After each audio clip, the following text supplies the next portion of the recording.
Interludio antes del séptimo sello. Estamos en Apocalipsis capítulo 7 y hoy nos toca ver los versos 9 al 17. Seguimos tratando el mensaje o el contenido del rollo que el Cordero fue el único digno de abrir. Y estamos en este interludio que es antes del séptimo sello. Y vamos a ver hoy la gran multitud de vestimentas blancas. Estuvimos analizando un poco acerca de la identidad de los 144,000 y siempre la pregunta que se hace es ¿quiénes son estos 144,000? ¿Representan a todos los creyentes?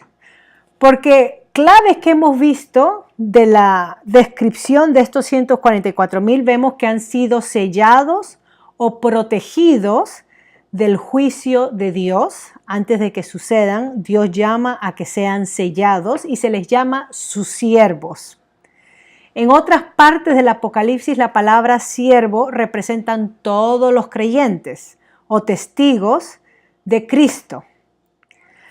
Ahora, si uno toma la etnia de estos 144,000 literal, tenemos que tomar, por ejemplo, si son 144,000 judíos, como lo representa en 12,000 de cada tribu, yo les estaba diciendo que si tomamos el número literal tendríamos que tomar todos los detalles literalmente.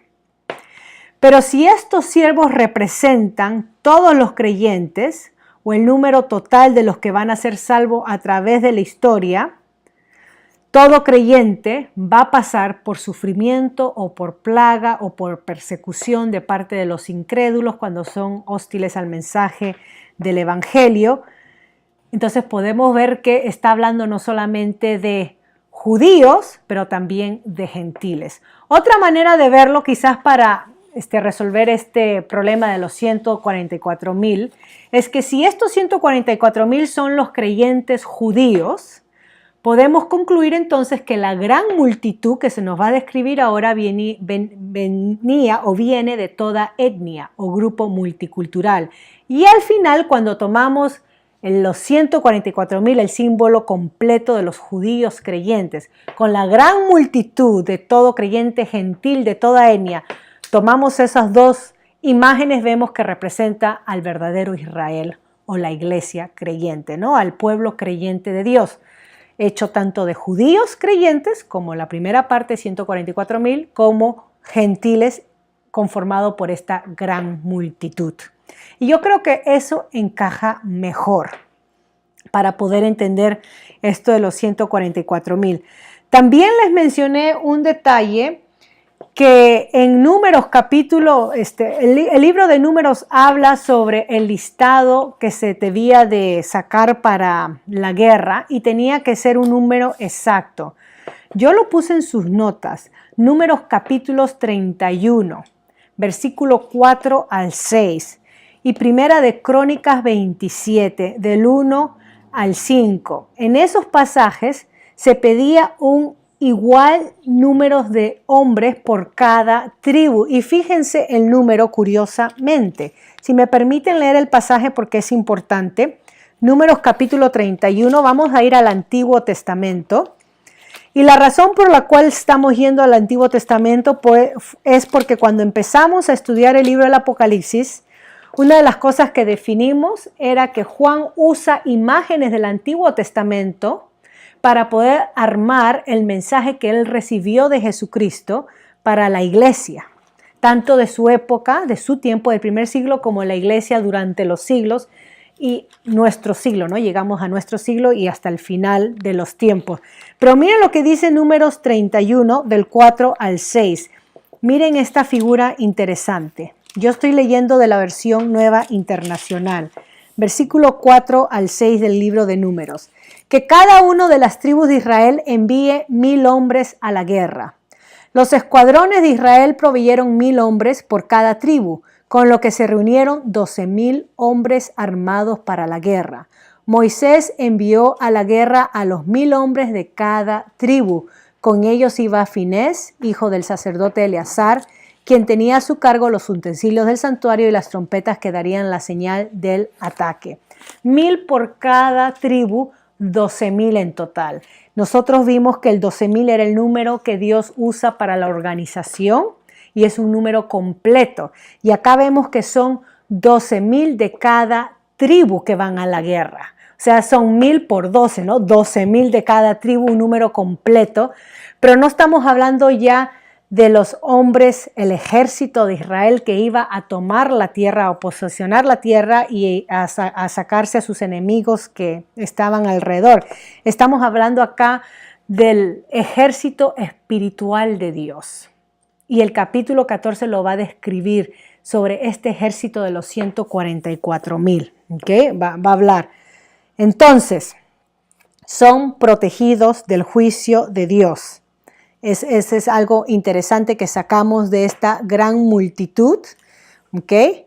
Versículo 9, porque seguimos con la misma pasaje. Versículo 9 al 17, permítanme leer mi versión, dice: Después de esto miré y apareció una multitud tomada de todas las naciones. Ahora, miren la diferencia entre la primera imagen y la segunda, porque en la primera imagen, el versículo 4 del capítulo 7, Juan dice, y oí el número. Él oyó. Y en el versículo 9, él mira ahora. Ven ahí el contraste. ¿Okay? La primera multitud, Juan escucha de estos 144,000. Y el segundo, él ahora lo ve. Y dice que nadie podía contar. Esto alude a las promesas que Dios hace a los patriarcas cuando le dice que iban a tener de sus lomos de Abraham, de Isaac, de Jacob, iban a salir multitudes, iban a tener familias por toda la tierra, tanto como las estrellas del cielo o la arena del mar, que es otra manera de decir nadie los puede contar, multitud. ¿Okay? Acá vemos la misma idea, entonces hace alusión a los patriarcas. Ahora, acá vemos también que estos que salen, que se presentan, que Juan ve, esta multitud, Juan está trayendo una imagen y hay una tradición judía acá que me gustaría aclarar.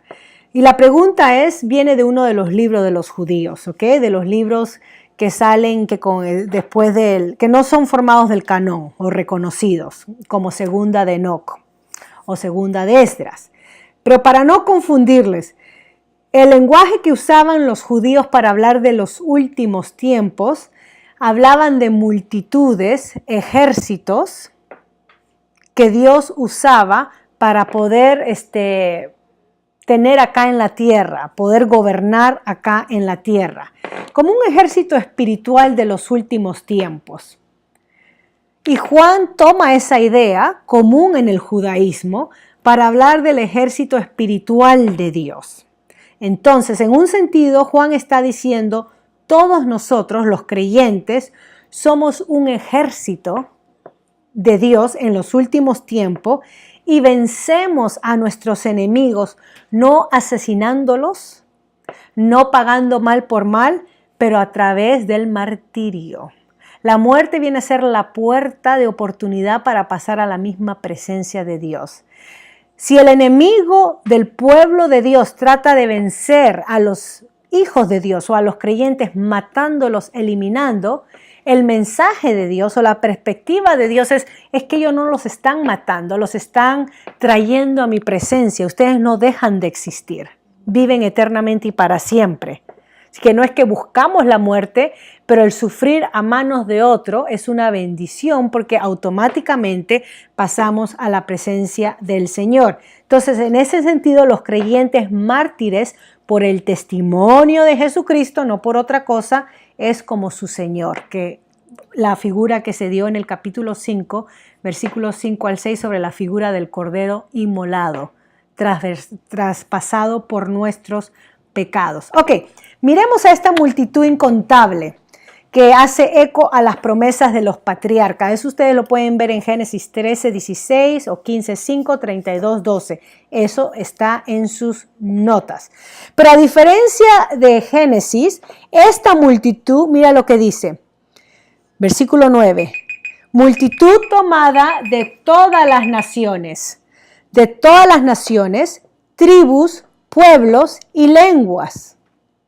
de todas las naciones, tribus y lenguas.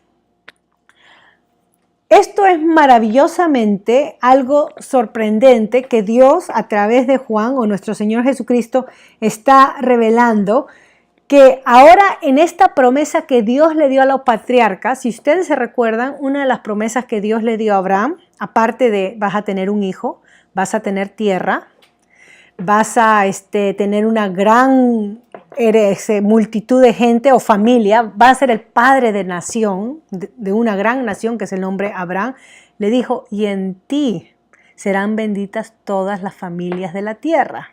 Tanto así que más adelante dice, y a los que te bendigan yo bendeciré, y a los que te maldigan yo maldeciré.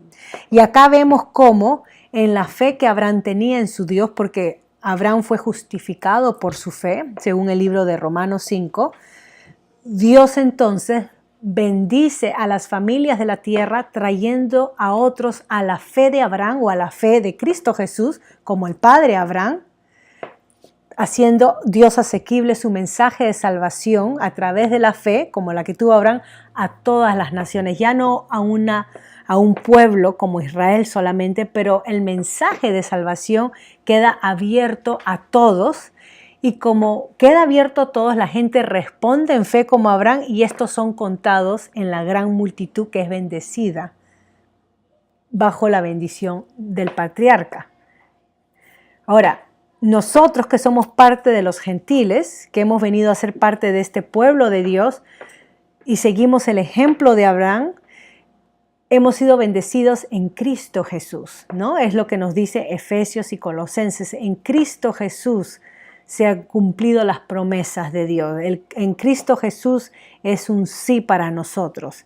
Entonces, cuando Dios le dice a Abraham, y en ti serán benditas todas tus generaciones, le está diciendo a Abraham, y en ti habrá uno que a través de ese uno, Jesucristo, podré bendecir a todas las naciones. Y acá tenemos eso consumado en la figura que Juan ve de la gran multitud. Ahora, esta gran multitud dice que tenía vestiduras blancas. Miren ahí, estaban de pie delante del trono y del Cordero, vestidos de túnicas blancas y con ramas de palma en la mano. Las túnicas blancas era lo apropiado para la adoración, es lo que se nos dice en el capítulo 4, que rodeaban al trono otros 24 tronos en los que estaban sentados 24 ancianos vestidos de blanco y con una corona en la cabeza. Entonces las vestiduras blancas era lo apropiado para la adoración a Dios y también refleja la vestimenta de victorioso, de victoria, conectándolos con los mártires que estaban debajo del altar en el capítulo 6:11, que ya estudiamos. Entonces cada uno de ellos recibió ropas blancas y se les dijo que esperen un poco más hasta que se completara el número de sus consiervos y hermanos que iban a sufrir el martirio con ellos. Cabe notar que hasta ahora no hemos leído en el Apocalipsis sobre ningún rapto secreto de la iglesia. Lo que estamos entendiendo en una manera sencilla es que Juan está animando a los creyentes del primer siglo y por ende a nosotros, o creyentes de todos los siglos, que se mantengan firmes en la fe, porque si somos testigos de Cristo, quizás esto nos cause la muerte, nuestra propia vida. Podemos vivir en un mundo hostil donde nuestra fe nos cueste la vida, como les costó a estos primeros creyentes y como le cuesta a otros creyentes de otras partes del mundo. Y el mensaje de Juan no es quédense ahí que Dios lo va a sacar de la tierra. En cualquier momento viene Jesucristo y nos saca. El mensaje de Juan es perseverar porque van a vencer y si los matan ya vencieron, automáticamente están en la presencia del Señor. Venimos a ser parte de esa multitud esperando que el Señor consuma todas las cosas. Así que es un mensaje de esperanza y de perseverancia a tomar las cosas del Señor serio como los tomaban los creyentes y a mantenernos firmes. No es un mensaje hasta ahora que hemos estudiado de hay una ruta de emergencia, de salida para que no sufran. Hasta ahora Dios no nos está diciendo, no van a sufrir ustedes. Hasta ahora todo el mensaje es, aunque sufran, estamos protegidos porque Dios nos ha sellado. Y no hay nada que nos separe de su amor. No hay nada que nos separe de Él. ¿Okay? Hasta ahora ese es el mensaje del Apocalipsis en medio del mensaje de los 7 sellos, de los juicios de Dios sobre la tierra. Ahí están los creyentes y están protegidos por Dios. Las palmas en las manos, esto recuerda a la fiesta de los tabernáculos, que hacía memoria sobre la libertad del cautiverio de Egipto que se celebraba y la presencia de Dios en el desierto cuando los trajo a la tierra, a Israel, a su herencia. También, entonces esto tiene alusión a la fiesta de los tabernáculos, cuando Dios los protegió en el desierto con comida, con una nube que les daba como una sombra para que no sean quemados por el sol. Dios estaba ahí protegiéndolos. También refleja o representa cuando los reyes venían victoriosos de sus campañas militares, el pueblo salía a las calles dándole la bienvenida con palmas en las manos. Y eso es lo que más se asemeja a la entrada del Domingo de Ramos de nuestro Señor Jesucristo, cuando Él entró en pollino y salió la gente con palmas en las manos diciendo, Hosana, Hosana, bendito el Rey, ¿no? El Rey que viene en el nombre del Señor. Entonces acá las palmas tiene que ver con recordar la fiesta de los tabernáculos, que para los judíos era memoria de la presencia protectora de Dios. Nuevamente les está diciendo, Dios los va a proteger. ¿Okay? Alusión al sello también. Y Dios es victorioso. Y si Dios es victorioso, ustedes ya son victoriosos. Es el mensaje que le está dando Juan con las palmas. ¿Ok? Y hemos visto que el Cordero ha conquistado, ha vencido a través de su propia muerte. El capítulo 5, versículos 5 al 6. Y también paralelo a los mártires debajo del altar, versículo 9 al 11, que han vencido, han salido de la gran tribulación, han muerto, lo han matado, pero han salido victoriosos porque perseveraron en la fe. Ahora, el cielo entonces acá funciona como un coro exaltando con los mártires a Dios y al Cordero, quien tienen la victoria, y todo el cielo responde en alabanzas. Versículo 10.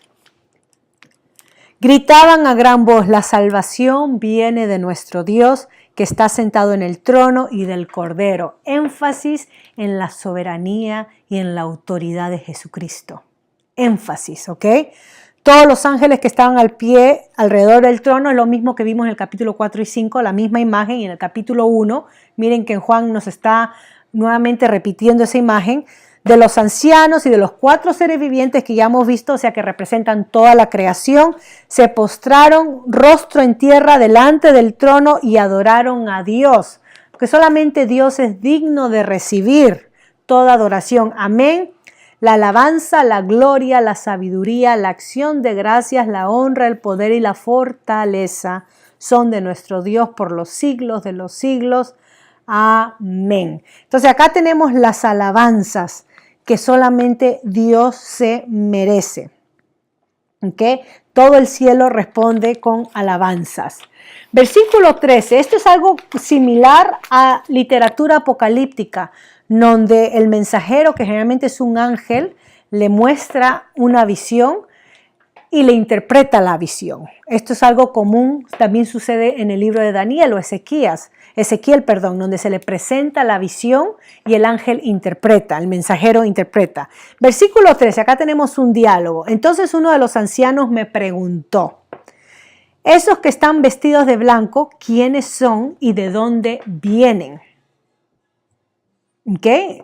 Le hace la pregunta no porque el mensajero no sabe, sino porque hay un diálogo acá, algo común en este tipo de literatura. Eso usted lo sabe, mi señor, respondí. Y acá viene la interpretación. Él me dijo, aquellos son los que están saliendo de la gran tribulación. Han lavado y blanqueado sus túnicas en la sangre del Cordero. Por eso están delante del trono de Dios y de día y noche les sirven en su templo. Y el que está sentado en el trono les dará refugio en su santuario. No lo encontraron acá en la tierra, pero en la presencia de Dios sí. Ya no sufrirán hambre ni sed, no los abatirá el sol ni ningún calor abrasador, porque el Cordero que está en el trono los pastoreará y los guiará a fuentes de agua viva, y Dios les enjuagará todas las lágrimas de sus ojos. Entonces, acá vemos que Juan responde, típico de literatura apocalíptica, ¿okay? Es parecido a Ezequiel 37:3, que esta gran multitud son los que han salido de la gran tribulación.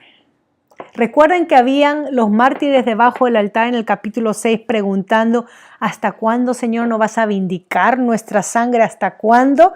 Y acá vemos Dios recompensando a esos mártires. Esos mártires son recompensados. La gran tribulación se refiere a la tribulación de Daniel capítulo 12:1. Capítulo 12:1 de Daniel también hace alusión a esta gran tribulación.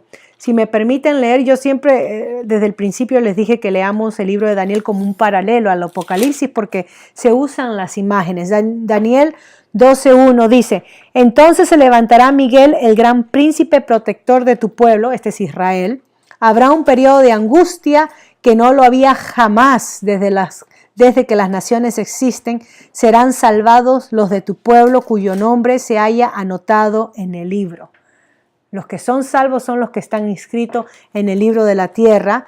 Y dice, habrá un periodo de gran angustia o gran tribulación. Mateo capítulo 24:21. Nuestro Señor Jesucristo también, cuando habla acerca de la destrucción de Jerusalén, dice que esos días los llama gran tribulación o gran destreza, una que no hubo en ningún otro tiempo. Y esto es mensaje hiperbólico o exagerado para mencionar de que ese tiempo de juicio va a ser tal fuerte, tanta angustia y tanto dolor por la maldad del ser humano. O sea, la tribulación es contra los incrédulos. La persecución es los incrédulos contra los creyentes. La gran tribulación Dios no nos la da a nosotros, sino que nosotros somos protegidos y llamados a perseverar en medio de la tormenta. Mientras que Dios está dando juicio al mundo, a la sociedad, por rechazarlo, los creyentes son protegidos en medio de ese juicio, de esa gran tribulación, para que no abandonen su fe, para que se mantengan fieles, para que abracen a su Señor.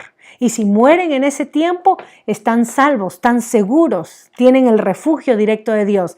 Pero no tenemos acá ninguna indicación, ni directa, ni no directamente, ¿no? Ni indirectamente, que los creyentes no van a pasar por estos tiempos de gran tribulación o destreza. Y creemos que en cada tiempo lo ha habido, y cuando lleguemos al final también habrá un tiempo de gran tribulación, que pedimos al Señor que fortalezca nuestra fe para no desanimarnos y no dejar de caminar en Él, sino que seamos fuertes, perseveremos hasta el fin. Estos son los que probaron su fe o su fidelidad hasta la muerte. ¿Okay? El que persevere hasta el fin, ese será salvo, dijo nuestro Señor Jesucristo. En otras palabras, nuestra salvación en momentos de persecución y tribulación se manifiesta en nuestra perseverancia en la fe. Dice que sirven a Dios día y noche, versículo 15, y esto muestra que los santos son un reino de sacerdotes. Capítulo 1:6 lo dijo, capítulo 5:10 lo dijo. Nosotros, los santos, los creyentes, somos los sacerdotes. Lo que los levitas y los sacerdotes hacían en el patio del templo, ahora los creyentes son llamados a hacer, a servir a Dios. Versículos 16 y 17, y con esto ya estamos llegando al final. Esta alusión sale de Isaías 49:10. De acá lo saca Juan, Isaías 40, o del mensaje de Isaías. Isaías capítulo 49. Antes de Daniel, Isaías 49, versículo, si me permiten leer, versículo 10 al 15. Dice así: no tendrán hambre ni sed, no los abatirá el sol ni el calor, porque los guiará quienes les tiene compasión y los conducirá junto a manantiales de agua. Convertiré en caminos todas mis montañas y construiré mis calzadas. Miren, ellos vendrán de muy lejos, unos desde el norte, otros desde el oeste y aún otros de las regiones de Zoán. Ustedes los cielos griten de alegría, tierra regocíjate, montañas porrumpen en canciones, porque el Señor consuela a su pueblo y tiene compasión de sus pobres. Pero Sión dijo, el Señor me ha abandonado, el Señor se ha olvidado de mí. ¿Puede una madre olvidar a su niño de pecho y dejar de amar al hijo que ha dado a luz? Aun cuando ella lo olvidara, yo no te olvidaré. Y habla acerca de la restauración que Dios va a dar al final de los tiempos. En este caso, no a Israel. Dios va a restaurar a su pueblo y dice que nunca más tendrá hambre, nunca más tendrá sed, ni el sol los abatirá. Dios los guiará a aguas de manantiales de vida. Jeremías 31, 9. Isaías 25, 8 nos dice que Dios enjuagará toda lágrima. Juan está tomando estas promesas de Dios para con Israel del Antiguo Testamento, de Isaías y Jeremías, y lo está aplicando ahora a los que han salido de la gran persecución. Lo que tenemos acá entonces es que el Cordero llena esa función que Isaías había asignado a Dios, a Jehová. Lo que Dios se comprometió a hacer con su pueblo, ahora vemos que el Cordero, Jesucristo, es el que lo hace. Y acá vemos un ejemplo que Juan está clamando la deidad de Jesús. Dios con compasión lleva a su pueblo a aguas de reposo. Lo representa como el pastor, ¿no? Salmo 23, 1 al 2, Jehová es mi pastor, nada me faltará. Y acá las promesas es que no habrá más hambre, no habrá más sed, porque Dios es su pastor, Dios es el que los cuida, los protege. En Apocalipsis, el Cordero es el pastor. Miren esa imagen fuerte, ¿no? Recuerden que los corderos eran los miembros más débiles del rebaño, los corderos.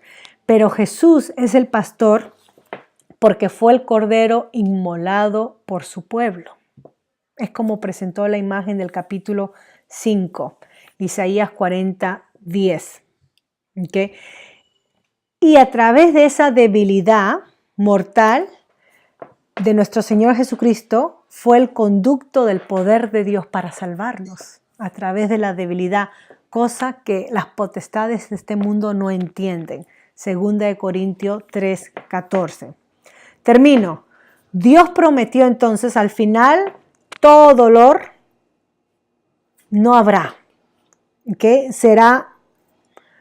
No será la realidad, el dolor que experimentamos nosotros cuando Dios restaure a su pueblo. Acá está hablando del descanso del final de los tiempos, donde cesa el dolor para los justos. ¿Okay? Cesa, es una promesa bíblica para Israel, ahora ha sido una promesa para todos los creyentes de todas las naciones que hemos sido injertados en la herencia de Israel al verdadero Dios. Se aplica a nosotros. ¿Verdad que el Evangelio de nuestro Señor Jesucristo desafía nuestros prejuicios?